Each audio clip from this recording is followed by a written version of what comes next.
नमस्कार मित्रांनो.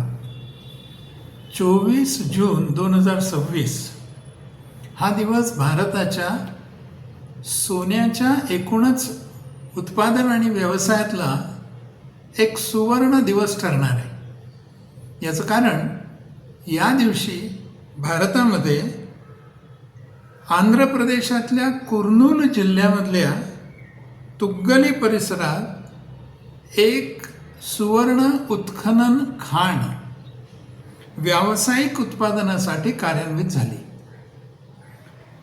या खाणीचं नाव जोनागिरी सुवर्ण खाण असं आहे. या खाणीची दोन वैशिष्ट्ये आहेत. एक वैशिष्ट्य म्हणजे स्वातंत्र्यानंतर नव्याने सुरू झालेली ही पहिली खाण आहे. म्हणजे 47 सालापासून आत्तापर्यंत एकही खाण नव्याने सुरू झालेली नव्हती. ही पहिली खाण आहे. आणि दुसरं वैशिष्ट्य म्हणजे ही खाण खाजगी क्षेत्रामध्ये आहे, सार्वजनिक क्षेत्रात नाही आहे. म्हणजेच या खाणीची मालकी ही खाजगी उद्योग समूहाकडे आहे. या दोन वैशिष्ट्यांसह आता या खाणीतून सोन्याचं उत्पादन हे सुरू होणार आहे. कुठे आहे बरं ही खाण? तर ही खाण मी आत्ता म्हटलं तसं आंध्र प्रदेशामध्ये आहे आणि तुग्गली या परिसरामध्ये आहे. हा परिसर अनेक वर्षापासून सोन्याचा साठा असलेला परिसर म्हणून मानला जात होता. त्यामुळे या परिसरात दीर्घकाळ संशोधन झालं, भूवैज्ञानिक सर्वेक्षण झालं आणि मग त्याला पर्यावरणीय मंजुरी मिळाली आणि आता या खाणीत व्यावसायिक उत्पादनाला सुरुवात झालेली आहे. एकूण गुंतवणूक या प्रकल्पासाठी 405 कोटीची आहे. मी आधीच सांगितलं की खाजगी क्षेत्रातनं ही गुंतवणूक झाली आहे, शासकीय नव्हे. या प्रकल्पाचं एकूण क्षेत्रफळ हे 998 हेक्टर इतकं प्रचंड मोठं आहे. आणि या खाणीची उत्पादनाची क्षमता सुमारे 900 किलो सोनं दर वर्षाला, म्हणजे जवळपास 1 टन सोनं या खाणीतनं निर्माण होईल अशी अपेक्षा आहे. मग आता प्रश्न येईल की भारतात अशा सोन्याच्या खाणी आहेत तरी किती? तर आपल्या सगळ्यांना नक्की माहिती असलेली एक जागा म्हणजे कोलार. कोलार गोल्ड फील्ड्स ही भारतातली एकदम प्रसिद्ध अशी सोन्याची खाण होती. 1880च्या दशकामध्ये या खाणीतनं उत्पादन सुरू झालं आणि ब्रिटिश काळात फार मोठ्या प्रमाणावर या खाणीतनं उत्पादन होत होतं. परंतु आज तिथे उत्पादन होत नाही, म्हणजेच ही खाण बंद आहे. तिथून सोनं आपल्याला मिळत नाही. मग दुसरी कोणती खाण आहे? तर ती हुट्टी गोल्ड माइन्स ही एकमेव खाण सध्या भारतामध्ये सोन्याचं उत्पादन करते. ही सगळ्यात मोठी आणि सर्वाधिक उत्पादन करणारी एकमेव ऑपरेशनल सुवर्ण खाण आहे. कुठेही? तर कर्नाटकातल्या रायचूर जिल्ह्यामध्ये ही खाण आहे. आणि याचं संचालन Hutti Gold Mines company limited ही कर्नाटक सरकारची कंपनी आहे. आणि त्यात 47 सालापासून आधुनिक पद्धतीने उत्पादन होत आहे. किती सोनं या खाणीतनं निघतं? आपल्याला सांगितलं तर आश्चर्य वाटेल. 1.5 ते 2 टन प्रतिवर्षी इतकं केवळ सोनं या खाणीतनं निघतं. मग आता जोनागिरी ही जी नवीन खाण निघाली आहे त्याचे फायदे काय होतील? मला असं वाटतं सगळ्यात पहिला फायदा म्हणजे थोड्याफार प्रमाणात का होईना पण सोन्याची आयात आपली कमी होईल. भारतामध्ये दर वर्षाला साधारण 700 ते 800 टन सोनं आयात केलं जातं. आणि हुट्टीमध्ये किती मिळतं आपल्याला सोनं? 1.5 ते 2 टन. अगदीच नगण्य आहे. आणि बाकी सगळं सोनं आपण आयात करतो. आणि आयात करतो याचाच अर्थ आपण मोठ्या प्रमाणावर विदेशी चलन त्याच्यावर वापरतो.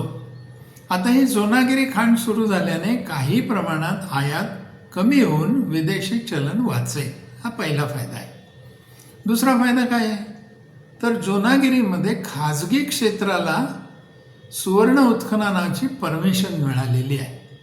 त्यामुळे खाजगी क्षेत्राला परवानगी मिळाल्यामुळे नवीन तंत्रज्ञान येईल, मोठ्या प्रमाणात गुंतवणूक होईल आणि विकासाला चालना मिळू शकेल.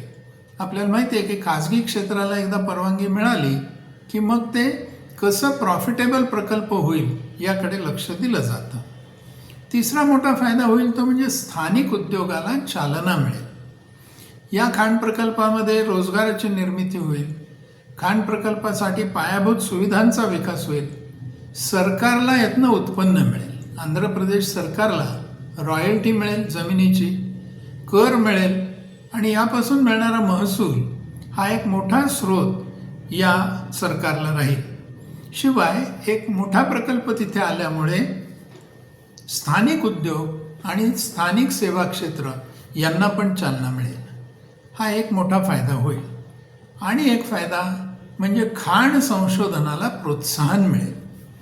समजा हा प्रकल्प यशस्वी झाला तर खाजगी क्षेत्रातला हा प्रकल्प यशस्वी झाला तर हे एक मॉडेल ठेवून इतर प्रांतामध्ये सुद्धा अशा संभाव्य सुवर्ण साठ्यांच्या शोधासाठी खाजगी गुंतवणूक वाढण्याची शक्यता आहे. हा पहिलाच प्रयोग आहे मित्रांनो देशामध्ये. त्यामुळे ह्या प्रकल्पाच्या यशावर अनेक खाजगी क्षेत्रातले गुंतवणूकदार अशा प्रकल्पाच्या मध्ये येण्यासाठी निश्चितपणे प्रोत्साहित होतील. आता गंमत कशी आहे बघा, आपली आयात आहे 700 ते 800 टन वर्षाला आणि मी आत्ता म्हटलं त्याप्रमाणे उट्टीमध्ये होत आहेत 1.5 ते 2 टन आणि हा सोनागिरी प्रकल्प देणार आहे 900 किलो म्हणजे 1 टनसुद्धा नाही. इतकं कमी उत्पादन इथे होत आहे. मग या प्रकल्पाला महत्त्व काय? तर मला असं वाटतं हे नक्की आहे की सोन्याची उपलब्धता मर्यादित राहणार आहे, परंतु दीर्घकालीन दृष्टीने याचं महत्त्व फार मोठं आहे. भारताच्या एकूण खाण उद्योगातील धोरणात्मक बदलाचं हे प्रतीक आहे.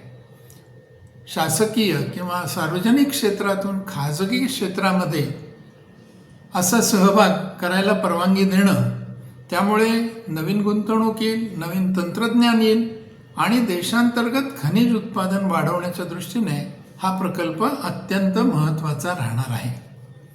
याला काही आव्हानं आहेत का? निश्चितच. सगळ्यात पहिल्यांदा म्हणजे जमिनीचं उत्खनन सुरू होईल आणि त्यामुळे एक पर्यावरणाचा समतोल राखण्याचं मोठं आव्हान राहील. इतका मोठा प्रकल्प आहे. मी आत्ता सांगितलं की एकूण 598 हेक्टर एवढी जागा आहे.